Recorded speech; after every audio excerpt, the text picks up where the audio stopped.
Professor Fábio Cerquinho, tudo bem? Tudo ótimo. O senhor pode me falar, por favor, o que o senhor acredita que nós, cidadãos, precisamos fazer para que a sociedade melhore como um todo? É uma pergunta desafiadora.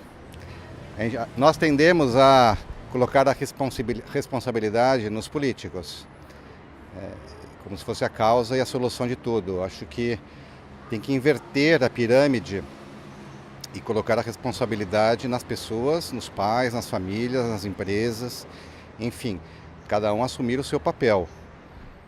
Então, perante essa nossa sociedade mais individualista, como a gente pode iniciar a trilhar esse caminho? Eu acho assim que, embora realmente o individualismo esteja presente, tudo o que se faça, né, em relação ao caminho, a jornada da sustentabilidade, passa pela comunidade.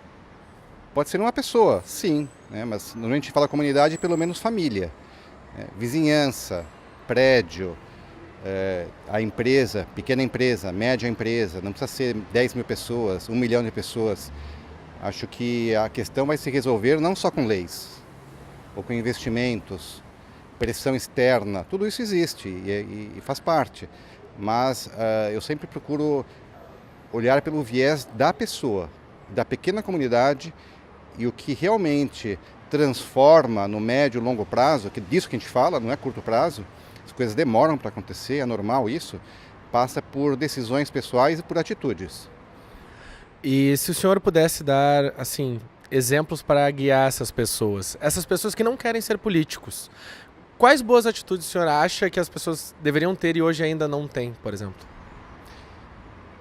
Veja, eu acho que a coisa começa dentro de casa, né? As pessoas, por vezes, têm a tentação, não, eu sou um em casa, sou outro na empresa, eu sou outro no clube, eu sou outro, se eu for político, eu sou outro lá no Congresso. As pessoas têm os seus valores, têm que assumir esses valores e serem coerentes. Eu acho que o principal desafio de todo mundo, e eu me incluo, é ter coerência, ter valores e explicitá-los. E manter uma linha coerente. E essa coerência começa dentro de casa. Eu sempre dou o exemplo que eu recebi de meus pais, da minha avó italiana, que veio de lá, passou pela guerra, muita dificuldade. E toda a geração deles, os italianos em concreto, de outros europeus, davam um extremo valor, né, para as questões de não ter desperdício. Nenhum, zero. Passaram fome. Então, sobrar alguma coisa no prato e jogar no lixo é impensável. Isso eu aprendi desde que era pequenininho, entendeu? Então ficou gravado aqui, né, no consciente e subconsciente. E hoje se fala, qual desperdício de comida? É gigantesco. O que fazer? Campanhas, governo, leis? Pode ser, mas acho que o caminho passa pelas famílias. Por essa questão de valores que passa de pai para filho, para neto. Então eu puxo muito a responsabilidade para quem tem algum filho. Você tem um filho, você tem que assumir essa responsabilidade. Você tem que dar exemplo em casa. Tem que educar bem os filhos. Isso não é o papel do Estado, não é o papel da empresa. E essa é a forma mais barata e mais simples de fazer as coisas. Se dentro de casa as coisas não funcionam, esquece. O senhor me lembrou de uma frase que eu vou comentar, que é aquela que as atitudes movem muito mais do que palavras. Exatamente, o exemplo, né?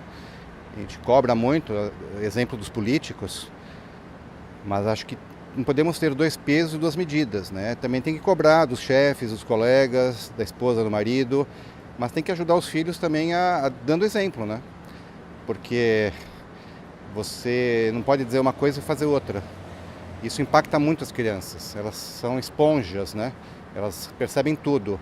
Essa questão de justiça e de comportamento, de buscar uma justiça, uma equidade na distribuição, não deixar prevalecer caprichos. As crianças assim estão muito hoje suscetíveis à propaganda, ao consumismo, à compra impulsiva. Isso faz parte do ambiente em todos os países. Agora tem que passar pelo filtro dos pais, o que é razoável. Então não pode deixar as crianças serem caprichosas. E um problema qual que é? Se o casal tem 1 ou 2 filhos, a tendência é serem caprichosos. Então, eu acho que tem que cuidar muito Que antes as pessoas tinham muitos filhos, hoje tem menos. Sem problema. Mas tem que tomar muito cuidado. Eu sou de uma família de 4 filhos. Eu cresci, fui educado dentro de uma carência de comodidades, que hoje não existe. Isso pode estragar as pessoas. Muito obrigado pelas palavras e obrigado pelo aprendizado. Obrigado e espero voltar novamente.